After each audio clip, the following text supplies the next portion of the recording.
Կարծում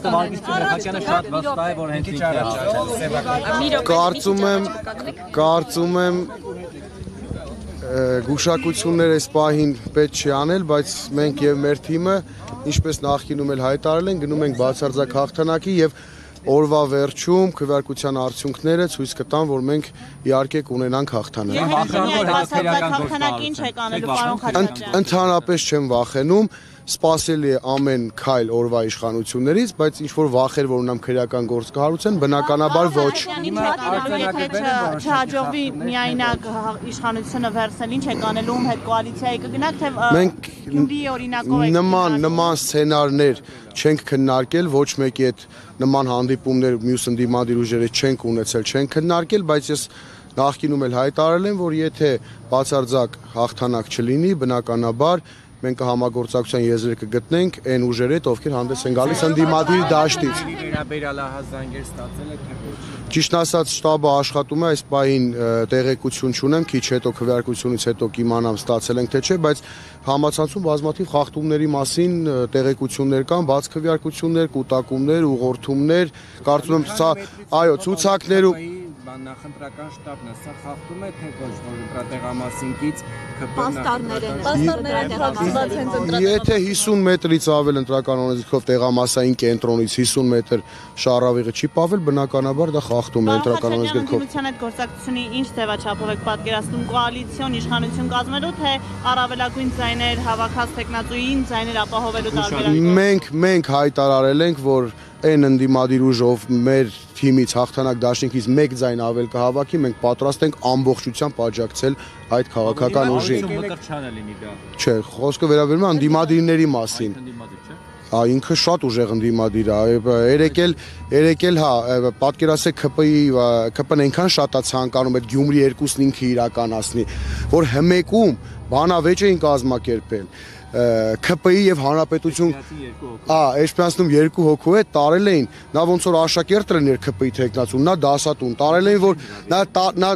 տարել էին որպեսզի ԿՊ-ի տեխնացուն sense ջղայ հանրապետություն կուսակցության տեխնացուն sense ջղային դեմքով ինչ որ բաներ ասի, փորձի ռեյտինգ հավաքի, նույնիսկ ԿՊ-ի հաշվին, որովհետեւ իրենք հասկանում են, որ իրենք պարտություն են ունենալու այդ Գյումրի 2 որ ասում են, իրենք են ձգտում Գյումրի 2 անել։ Չետրյան, այս քաղաքացիական պայմանագրի լրատվամիջոցի դուք արդեն քվեարկել եք, ավելին քվեարկել եք բացարձակ ունայնության մեջ։ Հիմա կարելի է ենթադրել, որ երկրորդ անգամ եք գալիս քվեարկել։ Կներեք, որ լրատվամիջոցն է։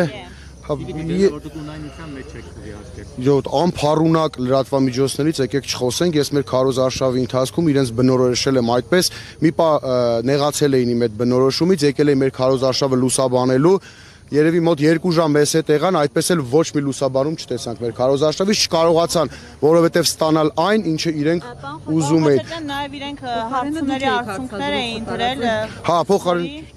Հարցումների արդյունքներ էին տեղադրել ուրբաթ ըստ որի բացարձակ մեծամասնություն կազմելու է ԿՊ-ն, երկրորդ տեղում իհարկե դուք եք, բայց 12%-ի մոտ է։ Դա նույնպես այդ լրատվամիջոցներ տարածել, դա քարոզչական հնարք է, որպեսզի վաղաշաբաթուն ցույց տան, որ ձեր ձայնը այդքան էլ կարևոր չի, արդեն իսկ ախորոշված է ամեն ինչ, նույնը արել էին Գյումրիում, նույնը արել էին Փարաքարում, բայց մենք տեսանք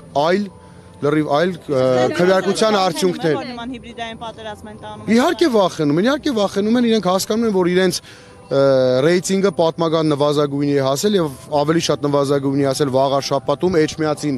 քաղաքում, դա բերել է թե ԿՊ-ի, թե վաղաշաբաթ համայնքի նախկին իշխանությունների գործելավոճից։ Նախորդ ընտրությունների վրա, ինչքան որ մասնակցության մասին մենք տեղեկանում ենք մեր վստահված անձերից, նախորդ 21 թվականի համայնքային ընտրությունները կա բավականին ակտիվ Տպավորություն է, որ փորձում է տարանջատվել ԿՊ-ից, հնարավոր օրինակ իր կերպարի շնորհիվ էջմիածինցիները փորձեն ավելի շատ ձայն տալ, ասել դե մեր տղեն է, լավ տղա է ընտրել։ Էջմիածնեցներին, էջմիածնետին ինչ կապ ունի, որ տենց բան ասել։ Կողքի խոշորացված համայնք։ Հա, խոշորացված համայնքին է, բայց ինքը Էջմիածին քաղաքից չի, ԿՊ-ն ամբողջ այս քարոզարշավի ընթացքում իրենք նաև իրենց թիմը ստեղծելուց, հավաքելուց մարդկանց ասում են, որ սա ԿՊ-ի հետ կապ չունի, սա մեր քաղաքի հարցն է, այստեղ ինչ կապ ունի Նիկոլ Փաշինյանը, բայց մարդիկ շատ լավ հասկանում են, որ դա այդպես է։ Կարծում եմ ձայն կհավաքեն քվեարկության արդյունքները։ Իսկ դա կարծում եմ այո։ Պարոն Խաչատրյան, ամփոփիչ հանրահավաքին մենք տեսանք, որ ՔՊ-ի հավաքին մասնակցում էին Թալինից եկած մարդիկ, մասնակցում էին այն կեղծ տատույով դպիրը Հովանավանքի ակցիայի ակտիվիստները, բայց Նիկոլ Փաշինյանը այդպես էլ չեկավ։ Ինչ է կարծում, պատճառը որն էր, չէր ուզում Մեխակյանը, որ ասոցացվեր Փաշինյանի հետ։ Ոչ, Նիկոլ Փաշինյանը պատրաստվել էր գալու, որովհետև առավոտից այդ օրվա հանրահավաքի մեր ոստիկանության բաժնում ամբողջությամբ այդ սև բերետավորներն էին, կարմիր բերետավորներն էին, ավտոբուսներով բերել էին, պատրաստվել էին, ուղղակի երևի թե զեկուցել են, որ մարդ չի գալիս հանրահավաքին, վաղաշաբաթի չկա, միայն Օհանավանքի ֆեյք պատարակի մասնակիցներն են, այստեղ էլ է լինելու ֆեյք պատարակ, այդ ֆեյք դպիրների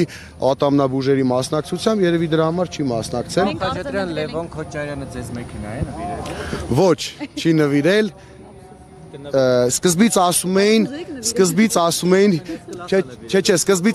50 միլիոն դրամ են տվել, հետո ասեցին Lexus մեքենա են նվիրել, այն դեպքում երբ որ ես Lexus մեքենա ունեմ, առել եմ տարուկես առաջ, ամբողջ թղթաբանությունը կա, կարող ենք հրապարակել։ Հետո ասեցին, որ S-կլասի Mercedes, ինձ թվում է այսօր եթե քվեարկության արդյունքները մեր կողմից լինի հաղթանակ դաշինքը, հաղթի չէ, կարող է ասենք Bentley լինի կամ Rolls-Royce։ Իսկ այդ Lexus-ը իրենց սալոնից է առել։ Երևան Toyota-ի Lexus-ի սերվիսից։ Ուրիշ սերվիս չգիտեմ։ Բայց եթե դուք ունեք գալու եք ձեզնից առնել հաստատ։ Չէ։ Այնուամենայնիվ հաղթի ընտրություններում պատրաստ եք շնորհավորել։ ՔՊ-ի տեխնացու ինչին շնորհավորեմ, ընտրություններին մրցակցին հաղթանակի դեպքում շնորհավորում են ընդհանրապես յուրաքանչյուր պայքարի մեջ, շնորհավորում է, եթե արդար եւ ազնիվ ա եղել պայքարը։ Անարդար պայքարի դեպքում ես չեմ պատկերացնում